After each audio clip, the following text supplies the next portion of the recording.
Terima kasih Anda masih bersama kami di Kompas Petang. Saya Cynthia Rompas. Saudara, Lembaga Survei Indonesia LSI merilis hasil survei soal korelasi antara penerima bantuan sosial pemerintah dengan dukungan terhadap kandidat di pemilihan presiden 2024. Hasilnya, 24% responden mengaku menerima bansos dari pemerintah. 74,4% menyatakan tidak terima bansos. Survei pasca pemilu ini dilakukan LSI pada 19 hingga 21 Februari 2024. Hasilnya 24% responden mengaku menerima bansos dari pemerintah. 74,4% menyatakan tidak terima bansos dan 1,6% menjawab tidak tahu. Dan responden yang menerima bansos 24%, 17,6% mendukung Anies Mohaimin, 69% mendukung pasangan Prabowo Gibran, serta 13,1% mendukung Ganjar Mahfud.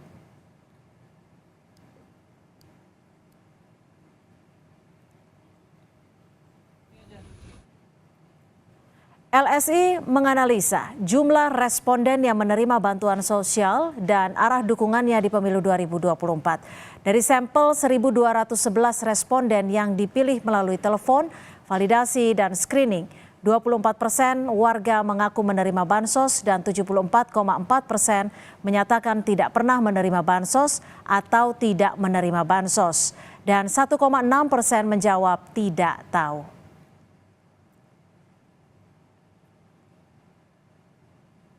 Kemudian dari survei LSI selanjutnya terkait korelasi bansos dan tingkat pemilih pasangan calon presiden dan wakil presiden 2024 dengan penerimaan bantuan sosial. Di kalangan responden yang menerima bansos 24%, 17,6% mendukung Anies Mohaimin, 69% mendukung pasangan Prabowo Gibran, serta 13,1% mendukung Ganjar Mahfud.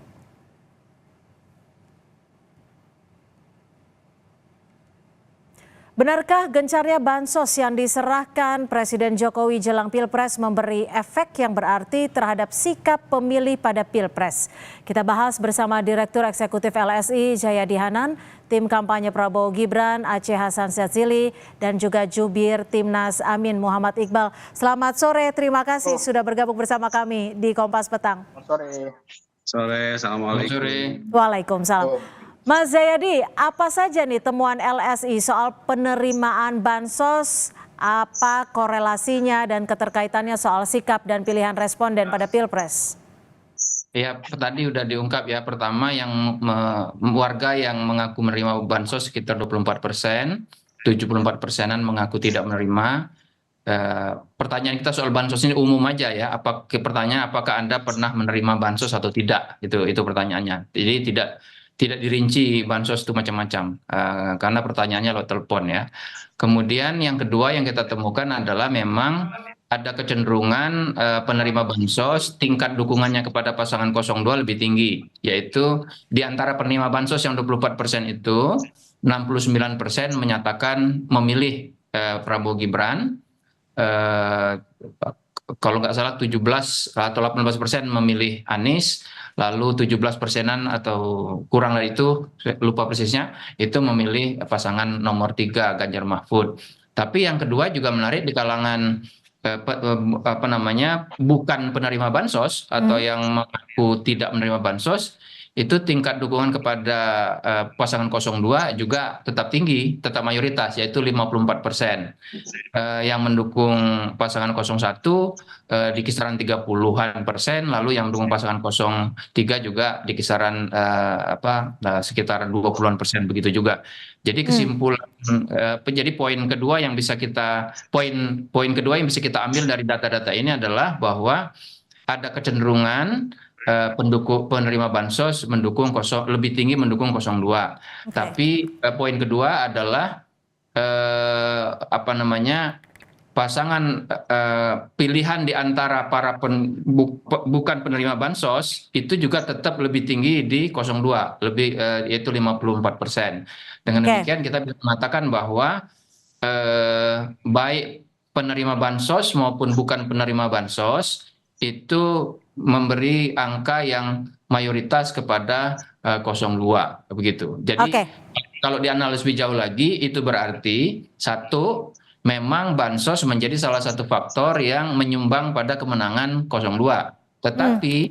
Tetapi ya bansos hanya salah satu saja. Buktinya apa? Buktinya bukan penerima bansos pun mayoritas memilih 02. Dari survei yang kita lakukan ini. Oke, Bang Aceh, kalau melihat hasil dari survei LSI ini terkait arah pilihan masyarakat seperti apa? Memang betul tadi disebut ada korelasi mempengaruhi faktor penyumbang kemenangan, tapi bagi yang tidak menerima bansos pun memang disebut mayoritas memilih Prabowo Gibran. Iya, ini kan sebetulnya hasil survei ini menunjukkan ada proporsionalitas ya, baik dari penerima bansos maupun dari non penerima bansos, bahwa mereka kedua-duanya unggul untuk memilih pasangan Prabowo Gibran. Ya, kalau misalnya penerima bansos tersebut jumlahnya lebih besar untuk memilih Prabowo Gibran, karena memang pemilih Prabowo Gibran juga lebih besar. Ya. Toh penerima bansos pun juga ada yang memilih pasangan 01 maupun pasangan 03. Ya, dengan proporsi sesuai dengan jumlah dari angka tren yang selama ini sesuai dengan pilihan masing-masing calon tersebut gitu.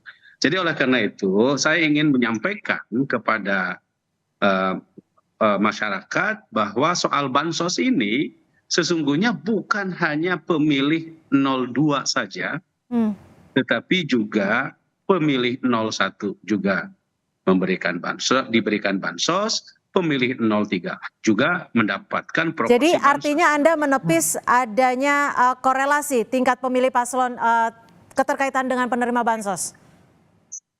Ini kan kita bicara soal data ya, data yang disampaikan oleh Mas Jayadi dari LSI ya, bahwa bansos itu memang tidak mengenal siapapun pemilihnya, mau pemilih 01, mau pemilih 02, mau pemilih 03, jika mereka memiliki persyaratan untuk mendapatkan bantuan sosial, ya mereka berhak untuk mendapatkan bantuan sosial tersebut gitu loh. Oke. Apalagi Mbak, kita harus tahu juga bahwa kalau diperdalam oleh kita, seharusnya dari pertanyaan-pertanyaan tersebut juga diperdalam. Apakah bansos yang dimaksud adalah bansos apa? Yang jadi perdebatan kemarin itu kan soal bansos dari cadangan pangan pemerintah. Yang jadi perdebatan kemarin. Oke. Kalau yang jadi perdebatannya itu sebetulnya bisa ditelusuri apakah punya pengaruh atau tidak begitu. Baik, tahan di situ dulu Bang Aceh. Bahwa juga kita bandingkan dengan yang tidak menerima bansos pun, baik. ternyata angka 02. Oke, kami tangkap sampai di situ Bang Aceh. 54%. Oke, saya ke Mas Iqbal. Mas Iqbal, kalau melihat hal ini terkait dengan survei LSI, bagaimana Anda melihatnya? Perspektif Anda seperti apa? Ya, kami menduga bahwa ini adalah survei propaganda yang mengarahkan, mengopinikan bahwa seolah-olah bansos itu tidak ada masalah. Padahal tadi jelas temuan pertamanya adalah bahwa bansos ini berpengaruh terhadap keterpilihan. Adapun yang disasar adalah pendukung 01, 03, justru itu yang justru menunjukkan bahwa sebenarnya pemberian bansos menjelang pemilu itu tujuannya untuk mempengaruhi pemilih. Ya, kenapa? Karena tidak ada sesuatu yang harus mendesak dan dipercepat, dan tentu saja dalam teori ilmu politik ini disebut dengan pork barrel politik. Ya, dari ilmuwan politik saya sudah ada teorinya gitu, dan itu sudah digunakan tahun 1800-an di zaman perbudakan. Ya, jadi temuan itu yang harus ditemukan, dipahami bahwa orang akan berpindah pengaruh kalau dia diberi bansos. Yang kedua, adapun yang bahwa yang menerima juga tetap memilih 02, itu bisa jadi ya karena memang faktor lain gitu loh. Jadi jangan digiring opini bahwa bansos itu tidak ada pengaruhnya. Justru tadi temuan pertamanya adalah justru bansos itu mempengaruhi, tujuannya untuk mempengaruhi politik, Oke. mempengaruhi pemilih, baik terhadap pendukung 01 dan 03. Jadi justru saya melihat justru banyak dibagikan kepada pendukung 01 karena Oke. tujuannya untuk mempengaruhi. Jadi jangan diwacanakan bahwa 02 juga walaupun 01 juga walaupun dibeli bansos dia tetap memilih 01. atau Jadi Anda 02. ingin Ya menegaskan memang bahwa itu bansos kuat. ini dijadikan sebagai alat politik seperti itu? Sudah pasti. Banyak orang semua menduga kok, ya, bukan menduga lagi, memang di depan mata kok. Ya, jadi Oke. jangan kita menjadikan alat survei ini sebagai penggiringan opini bahwa ini tidak ada masalah. Bagaimana Justru Bang Aceh ada melihat statement dari Mas Iqbal? Disebut survei propaganda, bansos seakan dibuat tidak masalah, padahal sebenarnya dinilai bermasalah. Ya, kalau kita percaya dengan ilmu pengetahuan, apalagi Mas Iqbal ini sahabat saya, harusnya nggak punya pandangan seperti begitulah. Masa survei lembaga independen seperti LSI Iya ini kan dianggap Kang Aceh, kan Pak Prabowo sendiri yang bilang lembaga survei bisa dibayar. sebagai alat propaganda gitu loh. Kita melihat secara kan? objektif saja. Pak Prabowo Ya. sendiri yang bilang bahwa lembaga survei bisa Bahwa dibayar. yang namanya survei ini, apalagi dilakukan secara post election, ya kita baca secara jernih. Ya, bahwa pasangan 02 juga dipilih secara mayoritas bukan oleh penerima bansos. Gitu. Itu kan sebetulnya membalikan satu logika yang selama ini sebagaimana kalau kita mau jujur propaganda yang disampaikan oleh teman-teman juga gitu loh. Jadi karena itu saya ingin menegaskan saja ya bahwa ketika kita sekarang berdebat soal bansos, ternyata memang bansos itu sangat dibutuhkan oleh masyarakat. Terlepas dari mau pemilu atau setelah pemilu, apa yang terjadi saat ini terkait dengan kenaikan harga beras dan di beberapa tempat mengalami kelangkaan, ini kan disebabkan kenapa? Karena memang pemerintah belum secara cepat untuk melakukan stabilisasi harga dengan cara memberikan bantuan-bantuan sosial berupa beras cadangan pemerintah itu. Maka disinilah urgensi kenapa pada saat kemarin sebelum pemilu ini tidak ada kaitannya dengan menjelang pemilu atau setelah pemilu. Karena memang pada saat itu mengalami keterlambatan panen, mengalami keterlambatan bercocok tanam, sehingga pemerintah wajib menyediakan kebutuhan masyarakat. Gitu. Oke. Jadi buat kami ya dengan data ini menunjukkan bahwa korelasi antara bansos ya itu memiliki keterkaitan dengan apa yang tadi disebut sebagai pork barrel itu, ya ini sesungguhnya dari data ini menunjukkan ya justru sebaliknya gitu loh. Oke. Saya kira gitu. Baik, jadi Anda menyebut memang dibutuhkan saat itu. Mas Iqbal, apakah ekosistem politik yang dikondisikan saat bansos ini digelontorkan memang ada keterkaitannya? Tapi selepas jeda kami akan segera kembali. Terima kasih Anda masih di Kompas Petang. Kita masih membahas korelasi penerima bansos dengan dukungan terhadap kandidat di Pilpres. Saya langsung ke Mas Iqbal. Mas Iqbal, menurut Anda, adakah ekosistem politik yang dikondisikan dalam tanda kutip saat bansos digelontorkan menurut Anda? Ya, jadi justru saya membantah logika senior saya Kang Aceh ini. Justru kenapa sekarang beras itu langka? Karena sudah diborong pemerintah untuk bansos menjelang pemilu, sehingga stoknya habis gitu loh. Jadi jangan dibalik lagi bahwa ini akan ada cadangan. Justru sekarang rakyat kelimpungan mencari sumber bahan pokok karena sudah diborong semuanya untuk sembako yang akan dibagikan menjelang pemilu. Jadi menurut saya bahwa masyarakat kita nggak bodoh lah, ya. Itu kan logika yang luar biasa. Bagaimana mungkin orang dibagi sembako menjelang pemilu? Dan yang paling anehnya di DKI aja nih yang di depan mata kita, di DKI Kang Aceh di dapil saya, ya sembakonya dibagikan warnanya sama persis sama warna bungkus 02 gitu loh. Itu logikanya gimana itu dibagikan oleh PJ Gubernur? Ya, harusnya bansos itu dibagikan oleh Bappenas, Badan Pangan Nasional gitu loh. Yang gubernur itu 160 sekian itu adalah PLT, PJ gitu loh. Jadi data-data ini menunjukkan bahwa sesungguhnya udahlah, kalau politisi ngomong nggak mungkin itu pasti ada itu front state back state-nya beda itu. Pada faktanya siapapun nih, saya bilang Kang Aceh, anak belum cukup umur pun, kalau dimodali 496 triliun menjelang pemilu pasti menang. Ya, siapapun, bahkan Romi kemarin bilang hewan pun bisa menang katanya. Oke. 496 triliun. Itu triliun loh. Kalau 2019 anggaran bansosnya hanya 15 triliun. Sekarang 496 triliun. Harusnya yang mengaku menang itu malu karena itu anggaran negara. Nggak boleh digunakan untuk kepentingan politik. Oke, Mas Zayadi, bagaimana menurut Anda? Apakah ada analisa yang Anda temukan terkait dengan sikap pemilih dan juga korelasinya dengan bansos yang dibagikan? Kita bicara berdasarkan data ini aja. Data ini menunjukkan 69% dari 24% penerima bansos itu memilih 02. Jadi kalau mau dihubungkan ya jelas ada korelasinya antara penerima bansos dengan yang memilih 02. Tapi jangan lupa juga yang tidak terima bansos itu 74% di situ.